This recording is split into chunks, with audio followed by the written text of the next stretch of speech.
All right, ladies and gentlemen, we're back today with a really exciting episode because somebody today is a vegan, and we love vegans. I'm a vegan, he's a vegan. Jordi Casamitjana. Yeah, you correctly pronounced it, which not many people does. With practice. He is the author of a book called Ethical Vegan, A Personal and Political Journey to Change the World. He started as a zoologist and then slowly realized that, hey, these animals are nice and decent people. So let's start there. Can you talk about going into zoology, what you were thinking at that time, and then what was that process of becoming more aware? Yeah, I explained the story many times that when people ask me what made you vegan, I always say, well, that's not a difficult question because it's a process. There are many things that make you vegan. It's never a single thing. It's an accumulation of information. But if you go back to the first part of the first information that you think, oh, that was crucial, that was essential, that was before I became a zoologist. That was really when I was born, because I was born in Catalonia. Catalonia is a region of today's Spain, but we consider ourselves a country. We want to be independent. We always wanted. We tried many centuries ago. Every time we failed, we're still trying. And when I was born was one of the worst times in the Catalan history, because the last time that we were independent, that was before I was born, was in 1936. And then in Spain, there was a coup d'etat and a fascist general, Francisco Franco. That was before the Second World War, before Hitler and Mussolini. He started the civil war and he won, and he decided to oppress everybody that had become independent, like the Catalans, and force them to be Spanish.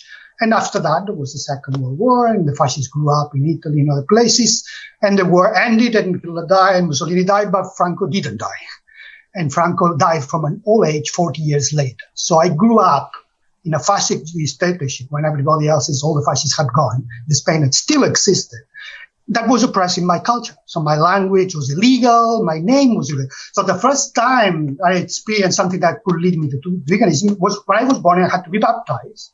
Be called Jordi. It couldn't be called Jordi because Jordi was a Catalan name that was illegal. So from a very young age, so it's not in my birth certificate because it was illegal. From the very young age, there was this perception that there is a system out there that tells you what to do, and it tells you who you are, and they're wrong. And yet we know who we are, and that is not what they say they are. So that's the beginning of my vegan mind, this challenge in the status quo. The world is not what it tells you that it is. We know who we are. They are not what they tell you they are. That started as a child, but in a political context, in saying you're not Catalan, you're Spanish, and my family and I, Catalan. And my parents, no, you're called Jordi. We never. So there's another name in my birth certificate. I never use it and never allow anybody to use it because it was forced by the Spaniards. But so there was a kind of reaction to it, but it was a dangerous place to be as well. So I remember speaking Catalan in the street, and somebody stopped me and shout, "Speak Christian." That's how they would tell you that you were a barbarian. So and all these things were happening. I was feeling very, very scared. There was police all over the place. It was illegal to meet. You could just meet and discussing. Meetings were illegal. All these sort of things. When I was 12, Franco died and the whole thing ended. But these 12 first years, I was so scared from people. Police, the humans that scared me the most were the Spanish police. They all wear mustaches and wear gray. That was so terrifying to me. So I decided I cannot live in this planet. That's too terrible. So I have to go find somebody else is better than humans. And that's where I became a zoologist, because I wanted to be with animals. Animals treat me much better. They didn't ask me to speak another language. They didn't do any of the things that humans did. So I kind of really moved away from humans, and I wanted to be with animals. I thought, what can I do? So I spent more time with animals, less time with humans. I thought, I can do a profession that deals with that, especially animals in the wild. I didn't want to be a vet or anything like that. That's a human world. I wanted to be in the animals world. So I didn't know that there was something called biology. Then I discovered, there's something called biology. That's what I'm going to do, a degree in biology. I went to Barcelona University. Barcelona is the capital of Catalonia, when I grew up, and became a biology. And then within biology, you can be a botanist, you can be a geneticist, and in animals, that's what zoology is, was my specialization. And kind of from that point, I started to study animal behavior. That was the things I really wanted to study, the behavior animals in the wild. And the more I studied the animals, looking closer at them, what they do in the wild when I'm not bothered by people, the more I learned how similar they were to humans. So there was something that was awakening in my mind is, how can we just treat these creatures differently when I don't see any difference? No matter how distant the animal is, I don't see any difference. So there was a sense of injustice being growing up in my mind, especially because my PhD was in wasps, social wasps, an animal that everybody hates because either people want to kill them or they want to run away from them, nobody want to spend any time with them. And well, I want to spend time with them because perhaps that's an important part of zoology that hasn't been studied that much, and perhaps I can grow as a profession to be the waspman. I became the waspman. I was known as waspman. But then that's what shocked me. When I look at those animals that I really hate, I could see humans. Really, I could see the humans' problems. I could see everything. And I had a particular encounter with a particular wasp that really changed my life. And that encounter is the one that completely transformed me from a scientist to an animal protectionist. And that made me think, okay, zoology is not really what I want to do for life. That's one step. The next step is animal protection. I need to go into animal protection. And I couldn't do it in Catalonia. There was no way to survive in an animal protection. That type of profession didn't exist at the time. But there were other countries that you could do that. UK was one of them. So I emigrated to the UK. So I've been in the UK more than 30 years now. And that's where I developed my career as animal protectionist. And through that career, eventually I became vegan. And still to this day, do you prefer animals over people? Yeah, well, rather than prefer, I'm not as scared of them anymore as I was as a child. Because I learned they were not all the same. So that's the thing about your child, you don't know any better. You only think that the world everywhere is exactly like the world you live. But then I moved and I traveled. I didn't come straight to the UK. I lived in France and Belgium, in different places. So the more I moved, the more I learned different types of doing things, different approaches, different cultures. So that fear is gone. And it's the opposite now. I realize, okay, the humans and animals are not that different. I saw that when I look at the animals, but now I see that when I look at humans too. So I was unlucky to be growing up at that time with somebody who dominated my life in a very hostile way. But now I live in a country that doesn't happen. So I don't have to worry about that. I can go and approach policemen and ask them for directions. So that's gone. That fear is gone. But then the more I study human and I study animals, then is when you say, well, we're the same. We're the same. That's the essence of veganism, is that recognition. We are just the same.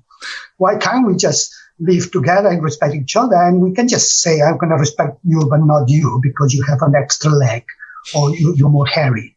That makes no sense. That's illogical. Everybody trying to survive in the best way they can, no matter which species they are. And I go to the park every day and they see a duck or squirrel, and the squirrel looks at me. I look at the squirrel thinks I'm not going to get too close. I'm thinking I'm not going to get too close. Oh, you look nice, or you look nice. Bye. How different is that to meet somebody that is not a squirrel? How different is that? So my way, through the years, I become more convinced that this distinction that we make between humans and the rest of animals is a fake distinction. It's convenient. The societies in power and the people in power like it. They always like me and you because that keeps you with the power and the other people without the power. Has been imposed. It's a narrative has been imposed. We've been indoctrinated into that separation, which is the same between animals and humans, men and women, white and black, is the same idea. Is me and the other. And veganism is breaking that structure, is breaking that dualism and saying, no. We are all we. We are all we. It's not me and you, it's us. That's the essence of veganism. So from a philosophical point of view and from a practical point of view. Yeah. And philosophically, this is crucial in the current state that we're in when we start talking about biodiversity, we start talking about wildlife loss. It is crucial that we go back to, there was religions that used to worship the land, worship the plants, worship the sun. This is a great idea that I think we must have just forgot about. But it's having that respect and don't having those barriers there. Do you remember when you probably weren't born vegan. You probably ate meat at some point, but was there a time when you said, you know what, I can't eat these things anymore? Yes. What happened is when I was already in the UK and working in animal protection for several organizations as a campaigner or different roles, there was something that was not quite right because I was trying to protect some animals. For instance, I was working in an anti-hunting campaign, trying to stop fox hunting or anti-animals in captivity, anti-zoos, things like that. And yet I was eating meat, I was wearing leather and things like that. So, it made no sense trying to protect this animal and not that animal. Eat this animal, but be happy with friendly or with that other animal. And that was messing with my head. I was obviously being incoherent and made no sense. Till the point that I thought, look, I cannot do this. It makes no sense. I wanted to help animals, but I feel that I'm really a contradiction, a walking contradiction. So I need to reanalyze my behavior. So I was a workaholic. I was working constantly, not holidays. So I asked my boss, look, I haven't taken holiday for years. I want to take the maximum amount I take for a year, which is 23 days. And go to an island somewhere in isolation because I need to reassess my life. And they said, fine. So I found an island in the north of Scotland in winter, completely dark. It was night already at 2 in the afternoon, with nobody in a cottage, all full of snow and ice and nobody else. And I spent 23 days in a cottage in isolation. I had to bought all my food beforehand. And the reason at that point I decided that is by an accident I had. Sometimes what happens in life gives you a shake. Something happens, either physically or mentally, that makes you do the things you wanted to do you never did. And in my case, it was an accident. I fell down the stairs at work, and I knocked my head and got unconscious, and in the paramedics camp. And while I was unconscious, I had a dream. I didn't know that when you're unconscious, you also dream. Finally, you do. So I had the dream, and I woke up with the paramedic waking me up. And the first thing I told the paramedic is, I had this amazing dream. And the paramedic stopped me on the stop and said, stopped me right there and said, don't tell me, you tell me later. Now, can you see my fingers? That distracted me, and I completely forgot the dream. But I knew there was an important dream. And that idea of, I had an important dream, I don't know what it is that what made me want to go to that island? Because part of me wanted to see what I could remember that dream. And I thought, well, while I'm there, because I feel guilty that I am not doing anything, I'll try to write a novel or something. And I started writing a novel about me trying to remember the dream. And so these 23 days, I wrote this novel, which is called The Demon's Trial. I published it. It is under a pseudonym, J.C. Costa. That was in 2002, in which it's called The Demon's Trial because I am the demon, and all the animals I failed in my life were putting me on trial. So I was dealing with that guilt of me being coherent and helping some animals but not helping others. So I put it in fiction if I was this animal protectionist that had failed these animals and I was put in trial. But obviously, I was examining my own failures with the animals. And I finished the 23 days, I finished the novel, and I came back as a vegan. So it was the process of writing it and confronting my consistencies face to face and writing them in a book saying how ridiculous is this excuse I just been using that made me realize that's it. So I cannot do anything else other than being a vegan. So I went to the island as a meat eater, not even a vegetarian, went straight to vegan from the island back to Brighton where I was living. And that was 21 years ago. So I've been vegan ever since. Wow. That's incredible. And sometimes it takes a little time in a cabin in the woods to shake something loose, like you said. Yeah, and I think everybody has that experience of being accumulating information that push you towards veganism, and then suddenly something strong happened to you to push you further. In my case, it was a knock in the head, but that's unusual. In most people, is seeing a video, talking to someone, a documentary, which is the same thing as a shaking up of your status quo, of your normal situation. And then you suddenly, when you settle again, you're looking at things from a different perspective because you moved. You moved from where you were. That perspective opens eyes and opens minds. Yeah.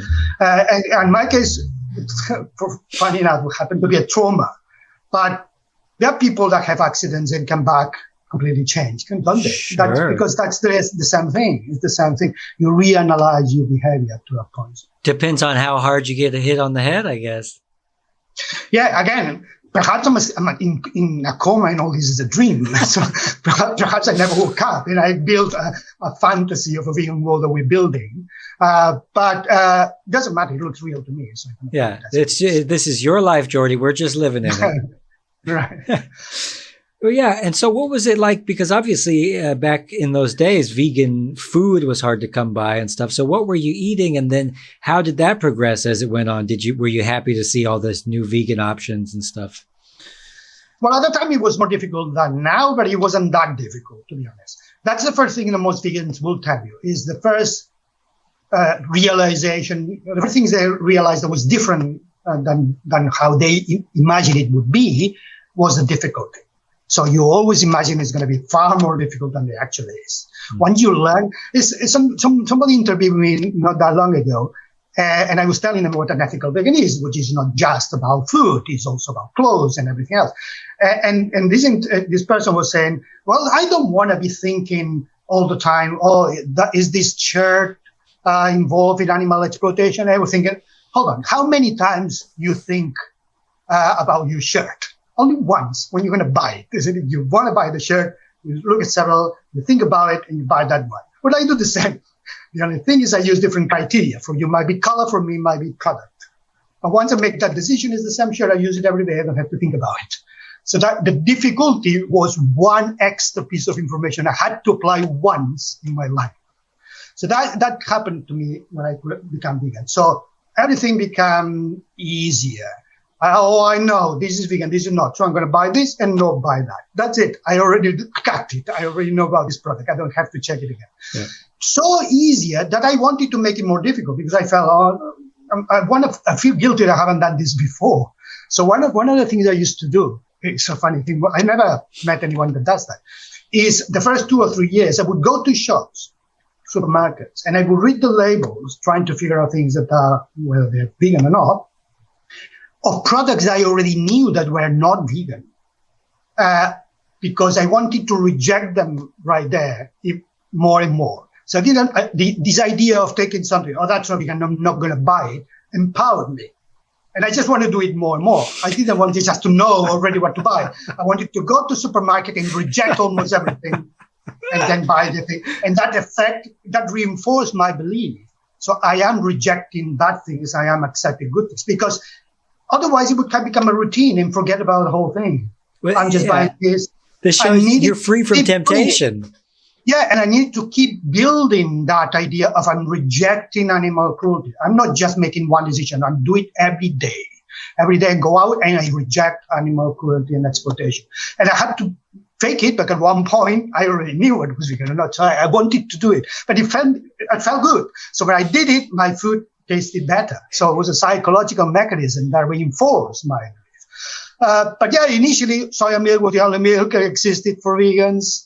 Then gradually more mix started to appear. It becomes so easy. But what happens with vegans that have been vegan long is that the young vegans now, they get very excited about fake meats and things like that. I don't eat this stuff anymore. Because even the idea of something that resembles an animal product, even if it's not an animal product, is not appealing to me. So the beginning is you just want to transition. So you try to find the foods that look and sound and smell the same. But after years, you don't want to do that anymore, or at least me. So I'm moving away from that and going back to plants and the essence of plants. And I don't need to transform a plant into a hamburger to eat it. I like how the plants look like, taste, and the texture. So that's again something that hasn't changed from a point of view of offer. It's not that I have more plants now than before. is that when you become vegan for longer, you require less from society. And in a way, you kind of learn more. You kind of moved away of replications and the things that require a lot of technology and a company spending time to replicate that lobster that you loved or something like that. You don't need this. You go back to peas and rice and legumes and lettuce and tomatoes. They were exactly now the same that they were before. Yeah. So the way is easier to become mainstream and easier for people to become vegan. It's less difficulty.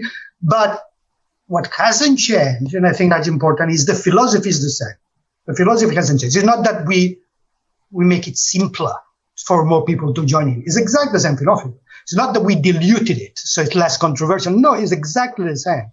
Therefore, the actual process of adopting the philosophy for life, that is as difficult or as easy as it's always been.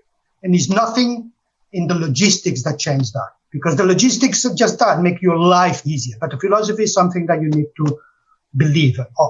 And that's not practicality that make you believe. That's your convictions and your logic. Sometimes it's evidence, if you're evidence-based. And there's plenty of more evidence now. The veganism is not just a good philosophy for the animals, it's good for the environment, it's good for others. That evidence is there. But the conviction of doing things that are right or wrong, that's something that it is an ethical thing that you do inside. People sometimes rely on religion to do this. Others like myself are an atheist. We don't have that, so we have to use ethics beyond religion. But I think what has happened, and you mentioned it before, veganism has always existed. Always existed. We didn't use the same word, vegan, but this idea of not harming others has always existed. In my book, Ethical Vegan, I actually write about how biologically we are programmed to not harm others. So we also programmed to harm others. We have both options. It's not that we always destroy. No, we have both options. And sometimes in history and evolution, we use one more than the other.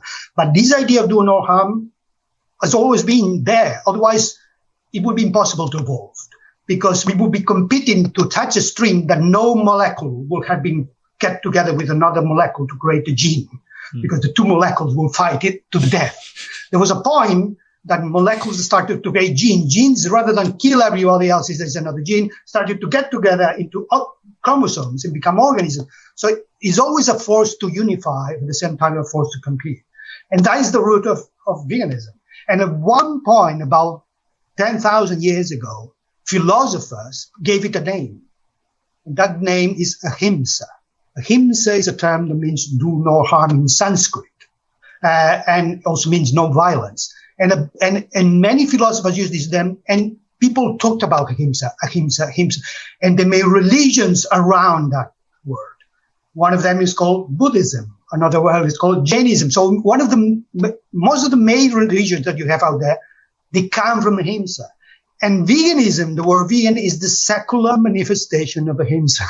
We just moved from religion, but it's still AHIMSA. It's still do no harm. It's applied do no harm without needing to give a cosmology behind it or metaphysics behind it. Just doing it because it feels right. So I think this force of AHIMSA has been through that, because in my book I have a section of history in which I discover, look, they were doing these things millennia ago.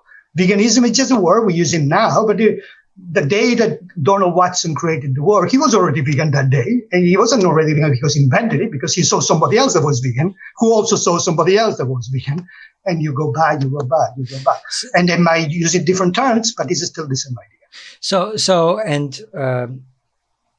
We were talking before about the philosophy of it. Is it in somebody else's best interest to try to condition us away from this idea of being kind to each other and do no harm to each other? Because in a lot of ways in our modern society, we're told to be competitive and to be cutthroat and be kind of more sociopathic in this weird way.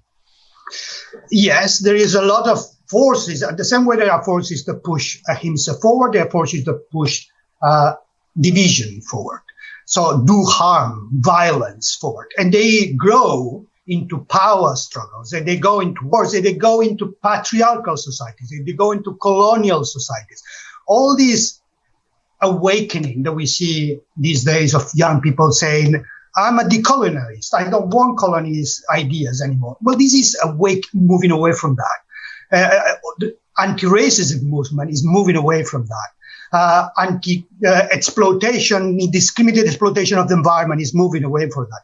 So the forces have existed. And when you look at history, it was interesting when I was researching for my book. There was this emperor in India, in what is India now, before it was the kingdom of Magadha and other kingdoms afterwards. They became probably the most powerful person in the known world at the time because he grew an empire that was enormous. And he felt guilty about being like that, going into another country, killing everyone. Now it's my country, getting everybody slave. And that was after Buddhism had started. And he met a Buddhist monk and he converted into Buddhism. And he started to spread so many Buddhist ideas, including making illegal hunting, creating animal hospitals, things that for centuries disappeared. But he was doing in millennia ago advances in animal protection laws that many countries still don't have now. He was doing them. And he was the top guy in the planet, so he would just do an edict like that, and everybody had to follow it. So, and of course, what happened? He died, his sons killed the whole idea, and went back to normal. So I thought, can you imagine if his ideas would have carried on? So we would all be already vegan, it would not be. But yeah, he did it for a few years while he was alive, and things went back to normal and the power. I like so this. This is a struggle. Is this a struggle of two? But the good lesson from it is AHIMSA never disappears. These moments in history what had more importance, relatively speaking, compared with what it was around, and others that were buried. But for instance, this time we talk about the Middle Ages as the Dark Ages, as nothing happened there. Everything was terrible. Everything was no advances. And yet, this guy Abu al-Mari, that was the golden age of Islam, and he was this guy. A poet in the golden age of Islam, I think it was the 7th century. He was so vegan. You can't imagine. He was the vegans of all vegans. He just kept giving speeches about why you should not eat honey, why you should not eat cheese, why you should not eat eggs. He's not a vegetarian like many other. Proper vegan that says you cannot use animal products, you cannot use leather. And he lived with clothes that were made of nothing. That was in the Middle Ages, in the Dark Ages. So even when everything was dark, there was the light of AHIMSA creating people like him. So you look back in history, you keep seeing that. But of course, there probably is so many more in Africa, in places that we erase history. We know so little from the Western cultures of what happens in Africa because the wise civilization is the one that historians has written the stories they want to be kept for history and erase the ones that they don't want.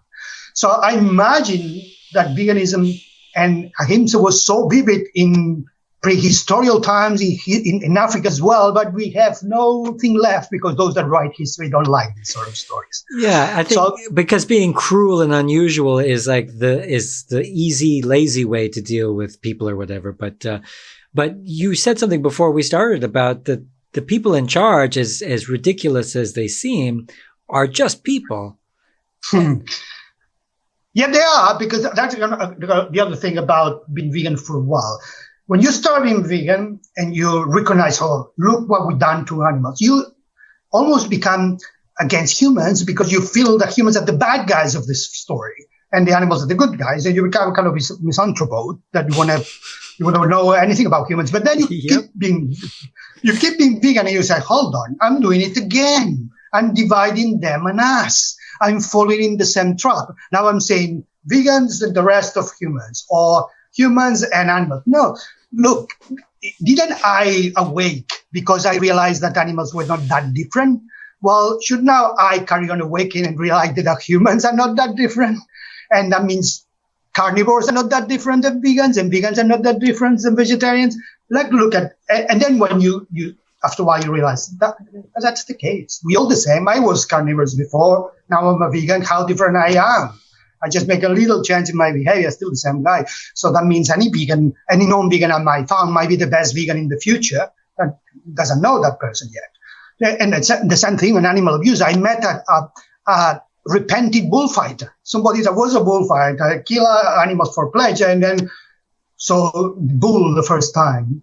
It's called Alvaro Munera, it's from Colombia. And then he realized what I'm doing. And now he's an anti-bullfighting campaigner. It's the same guy, and he's turned it. So that means I'm an optimist. We can turn this thing around. I'm all of so us, glad you said that. Turn it around because we all flaw, vegans and non-vegans, but we all are able to do the things that we've done before, which is break with the status quo, move away from old-fashioned and traditions that we don't use anymore. So we have done it. We have eliminated traditions and cultures and things that we thought at the time that were permanent, and now we learn that they don't make sense anymore. So we can carry on doing it. And just we need to focus on the right ideas and get rid of the fluff and the things that are irrelevant. Mm-hmm. Which right ideas? Well, let's not complicate it. Let's choose one, just one idea. Which one? AHIMSA. Do no harm. Let's just do that. Everything we do, try not to harm anyone. Not to harm who? Doesn't matter. Not to harm yourself. Be healthy with your body. Not to harm other humans, human rights, anti-racism. Not to harm other animals, veganism and other things, anti-speciesism. Not to harm the environment and plants and mountains and rivers. Keep expanding that circle of compassion. Never ends. That's a good thing about AHIMSA. AHIMSA doesn't tell you who or when. It says, do no harm. When? All the time to whoever can be harmed. So let's do that simple idea and apply it everywhere. Yeah. So that's what a vegan is. A vegan said, this idea of not harming, I'm not just going to apply it to my food. That's just a dietary vegan or plant-based person. I'm going to apply it to my clothes, to the entertainment. So you apply it everywhere. And of course, if you become vegan for a while, you sure start applying it to other human beings. Okay. I hate humans for what they did to animals. Remove that hate from your mind because that's not going to lead you anywhere. You're going to go back to where everybody started. Okay. So let's say you are pre-vegan. You're not a carnivore or carnivore. You're pre-vegan. Somebody hasn't get there. So I'm going to help you to do what I did. So you are my brother as anybody else. The bee, the mosquito, the carnies, and the vegan, they're all us. Yeah. They're all part of this world. And if we all apply that simple principle, do no harm to everything we solve everything. We solve the problems. And we have a world that I call the vegan world. Wow. All the way down to the microbes, if we can. Yes, because the microbes, in a way, they are the beings that they try to reproduce like we do, try to survive like we do. And in reality, many of these pandemics that we suffer, for instance, we had one recently, who did that? Was the microbe, or was the plane that took the person from one place to another? Or was the wet market that took the animal with the microbe into the people? Or was the lab that did mess with nature? Who did that? It's not the microbe. No. The microbes, in nature, you find this. You find species that are in symbiotic relationship with microbes, because that allows them to use a territory. So if another species comes into your territory, you're immune, the other isn't, so it's a defense mechanism. So we are co-evolving with many creatures. Plants do that with insects. The flower and the insects co-evolve together. We do it with microbes. So we all evolve in this co-evolution. When we mess with it, when we take a person from a place and put it to another, take an animal from a place, that's not the microbe. The microbe is just doing its thing. You find the balance. The microbe finds the balance. A microbe that destroys anything doesn't survive. So a microbe has to find the balance in the same way that we have to find the balance with the microbe. And without the microbe, how are we going to digest? Almost everything that we digest, we do it with the bacteria that we have in our guts. Without that bacteria, we can't digest anything. Our immune system depends on those bacteria. So we are more. I'm looking at you. I only see one organism, but I know that you have many more in you, and almost all of them are microbes. Yeah. And me especially, I have many, many more microbes than the average because I don't shower every day like most people do.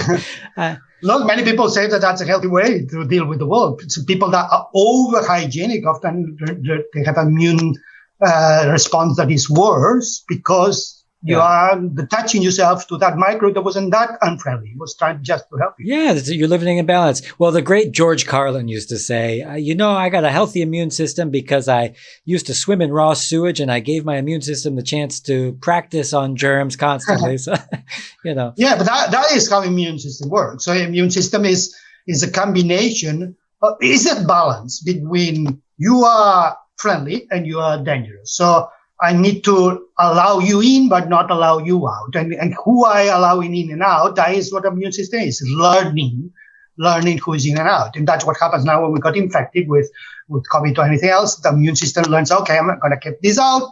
But at one point, if the virus keeps mutating and suddenly it's not dangerous anymore, the immune system might say, oh, you can go back in. And it's that relationship that we're learning. And we did that every time there is a pandemic. We do that. And this is a humbling experience for humanity to remember that when you manipulate nature on this level or whatever, that you're asking for trouble. Yeah, and it's always the same thing. And the biggest problems that we experience, they never are natural problems. They tend to be artificial problems created by seeing the world with this duality. Because not all cultures do that. Some cultures they don't have that strong duality, but the more we make the entire world a single culture with a single view, the more risk we are that view is going to be wrong.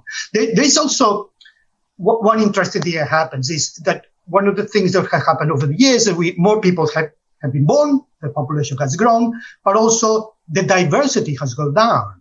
There are fewer languages than there used to be, fewer way of looking at things, fewer culture. So we tend to make it more monochrome. And that's a risky thing to do, because when you have diversity and something happens, somebody will be better adapted to that to survive than others. But if you have everything a single color and something happens and you're not adapted, we all go. So therefore, we've been putting ourselves in a increasingly risky situation. That's why the idea of diversity that we now recognize as something that should happen in nature should also happen in humans. We should have a diverse human genome, a diverse human intellectual pool, and allow sharing of ideas and point of views, and be less forcing that's the right wrong. Mm-hmm. And this is part of what the word equality is about. Equality means kind of give everyone, even if they're minority, a voice, because we are in a majority dictatorship these days. Only the majority wins, and then the minority disappears, and then you become a single color. Color, I don't mean racially, ideologically color. Yeah. You see things in a single way, and you need diversity. And it has to happen in the vegan movement as well. So we can't just have a vegan movement that only sees veganism in a single way. I mean, it has to be a core that is the same. Something obviously cannot change, but then there must be a variation in the edges. Because again, we don't know what we're going to encounter in the future. It might be one version of veganism that is able to survive better in the future than others, and we need to have many versions. So that's why I'm very keen of getting a higher diversity of approaches in veganism. I have a chapter in my book. It's called The Anthropology of the Vegan Kind, which I talk about the different type of vegans there, which you don't want any to get extinct. We want to keep up that diversity. We have them, these elements in common. That's why they're all vegans. That should not change. We should not dilute the concept. We should not spread it too thin so it's no longer what it was. So we need to know the limits. But once we know the limits and they're established, such as don't use animal products, anything else, if you do it for the environment or for health or for social justice or for spirituality, that's good. Different approaches. That is good, because perhaps one is not going to survive, but the other will. So I'm very keen about this, increasing the diversity within veganism. So what's the psychology behind humans wanting to monocrop everything and the globalization and the watering down? Is it the same kind of idea as a military dictator that wants to use the easy answer of violence and oppression to... What's the psychology there? Well, I don't know. That is a good question. Is basically you asking me where did we get wrong? Yeah. Because and the point is nobody knows. If somebody had known, we might have found a solution. I think the issue is we are flawed creatures. We make more mistakes than right things. I think people think that the evolution of humans from other primates is an increase of intelligence. I disagree. I've never seen another animal less intelligent than a human. Any animal is able to resolve the problem that the animal faces. That is intelligence. Intelligence is the ability to resolve problems. So a fish that wants to eat has a problem, finds the solution. A mosquito that needs blood has a problem, finds the solution. That means cannot be more intelligent than that. Intelligence is finding the solution. Of course, if you apply somebody else's problem to somebody else's, they all will fail. So you will test any animal with a human problem, they will fail. And if we test any human with an animal problem, we will fail. Therefore, we are all equally stupid, equally intelligent. Yeah. So that is not an issue to justify the idea that we become more intelligent through evolution. I think what we've done, though, is by making a bigger brain, we are better at asking questions. We're very bad at answering them. We're better at asking questions. So we are a species that ask and ask and ask, and every time they tries to answer, tends to be a wrong answer. So that's why we develop science, which is ask questions. We develop religion about what happens after that we die, what happens, who created the world. These are questions. What are the answers? Nobody knows. Well, aren't these are stupid questions by nature, because what's it like on the moon is a question that doesn't pertain to, it doesn't matter. We're not just surviving anymore. We've just evolutionary. Now we have all these unnecessary curiosities that actually end up making us poison our environment. Right, correct. And I think to answer to your question, what happens is we got strangled in a question mark.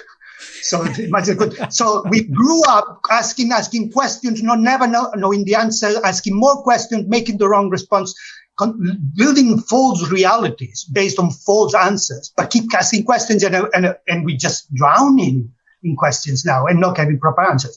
Now, how can you solve this? We can go back because that's how we evolve. We evolve with this insane need to ask questions and a very poor brain to answer questions. More animals don't have that. Animals beyond humans, they have a problem. They get the answer so quickly. They don't wonder, oh, is that the right answer? They just got it so quickly because they don't have that disease that we have of having too many questions. But that means we don't have any other choice to use the questions to get us from this mess. So we need to keep researching. We need to use the things we know we do, but to find out the right answer. So we evolve from a point to not asking questions to a point to ask many questions. And now is the time that we should find the right answers. We haven't done that forever. So, and that's why we have to go to, get rid of all the things that are not relevant anymore. And let's see the important things, survival of the species, survival of the planet, the environment, do no harm. This simplification is important just to get rid of the mess, because we are surrounded of realities on top of other realities, on top of other realities, and none of them has anything to do with the real world. Of course, we're going to make mistakes because we don't base it on things that are real. We just need to get rid of this fuss and just go to the essence of what's important. And I think when you go to that level, which is the animal's level, that's why the best way to go there is look at an animal, observe an animal, and you see how it's done. Forget a pilot or a lawyer. How a lawyer behaves in a way that is relevant to anything that makes sense. A lawyer is trying to defend somebody knowing that it's not true because he's paid to that job. How is that anything relevant? I always just try to imagine these people as animals, and like it's a cow in a suit trying to do things. I said, that makes no sense, and this is not relevant to the real world. And it's, exactly, not the essence. So that will happen to me by being a zoologist that observe animals and then see, I can see how it's done. I see humans. They say, you're not Catherine. I can see animals. How are you doing? So there's a big difference of behavior. And the more I look at animals, especially social species, which was my specialization, taught me about being in societies and how to deal with society and having this problem solved in a way that are simplified, not because they're simple creatures, not because they're not wasting time in irrelevant parts of the problem. And so when you have a lot of animals around, and that's what's important, that we don't get them extinct, because otherwise we won't be able to learn from them. Right. When you have enough animals around and you look at them and get rid of all this idea I'm superior, then things start to make sense. And then is when you realize, okay, I can see the three questions more important are who I am, what is this, and what should I do? There's no more than that. And my my book, Ethical Vegan, Yeah. is about these three questions. It's about these three questions, answering these three questions. So who I am in my case, the identity crisis, at one point you say, okay, I'm a vegan. I'm someone that doesn't want to harm. So that is the process of building an identity. When you get to the point, you say, I don't want to harm anyone. I want to define that in my identity. Doesn't matter which color I am, or how tall, or who I like, or what food I like. No. The thing that will define me is my attempt to not to harm anyone. I'm going to call this a vegan. So that's one step. Now, what is this? The next question. What is this? Looking around, everything looks strange. So, well, this is the world we have. This is an animal. This is a plant. This is a planet. And how are they different creatures? No, we're kind of the same thing. We do the same thing. When you look around, you see they're not that different than us. They're similar to us, but they haven't had this extra amount of in reality built on top of them, so they can solve problems. So they look at them, and eventually, what should I do? Again, AHIMSA, do no harm. So when you look at these major three questions, they lead to the same answer: do no harm, do no harm. So that's what happened today. Everywhere you ask, think about it. The answer is do no harm. Think about the environment. How are you going to stop global warming? Do no harm. Think about violence and war. How are we going to stop that? Do no harm. Think about racism and oppression. How are you going to do that? It's always do no harm. So that's it. How are we going to call this do no harm? We're going to call it veganism. That's it. So you're a zoologist, but you're actually a philosopher. Well, yeah, I'm more a philosopher now than anything else. I write a lot about philosophy. I mean, science and philosophy weren't separate when they were created. They used to be the same thing. A philosopher was both a scientist and a philosopher at the time that the word philosophy was invented in Greece. That meant the same thing. Yeah. Well, I want everybody out there, go get a copy of Ethical Vegan, A Personal and Political Journey to Change the World. Fantastic.